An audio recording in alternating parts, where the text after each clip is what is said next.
കോൺഗ്രസ് നേതാവിന്റെ വീട്ടിൽ വയോധികൻ ആത്മഹത്യ ചെയ്ത കേസിൽ കുറ്റക്കാരായവർക്കെതിരെ പോലീസ് നടപടി വൈകുന്നതിൽ പ്രതിഷേധം ശക്തമാകുന്നു. പ്രതികളെ അറസ്റ്റ് ചെയ്യണമെന്നാവശ്യപ്പെട്ട് ഡിവൈഎഫ്ഐ വടകര പോലീസ് സ്റ്റേഷനിലേക്ക് മാർച്ച് നടത്തി. കടത്തനാട് ലേബർ കോൺട്രാക്ട് സൊസൈറ്റി നിക്ഷേപകനായ ഇബ്രാഹിം ഹാജിയുടെ മരണത്തിൽ കുറ്റക്കാരായവരെ ചോദ്യം ചെയ്യാൻ പോലീസ് തയ്യാറായിട്ടില്ല. സൊസൈറ്റി ഭാരവാഹിയായിരുന്ന കോഴിക്കോട് DCC സെക്രട്ടറി സുധീർ കുമാർ ഒളിവിലാണെന്ന് പോലീസ് പറയുന്നു. സുധീർ കുമാറിന്റെ വീട്ടിലെത്തിയാണ് ഇബ്രാഹിം ഹാജി തീ കൊളുത്തി ആത്മഹത്യ ചെയ്തത്. സംഭവത്തിൽ അസ്വാഭാവിക മരണത്തിന് കേസെടുത്തിരുന്നു.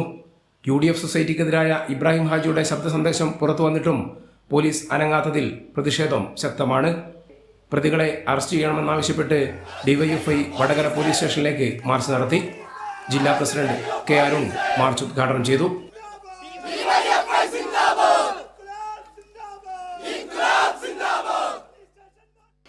ഒരു മനുഷ്യന്റെ ജീവിതത്തെ ഇല്ലാതാക്കുന്നതിനു വേണ്ടിയിട്ടുള്ള നിലപാട് ഇവിടുത്തെ UDF നേതൃത്വം കൊടുക്കുന്ന ഈ കടത്തനാട്ട് സൊസൈറ്റി ചെയ്തു.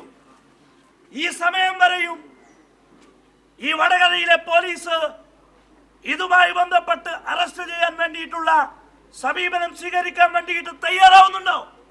സൊസൈറ്റി നിക്ഷേപം സംബന്ധിച്ച വിവരങ്ങൾ പോലീസ് ശേഖരിച്ചിട്ടുണ്ട്. കൂടുതൽ പരാതികൾ ലഭിച്ചിട്ടില്ലെന്ന് പോലീസ് അറിയിച്ചു.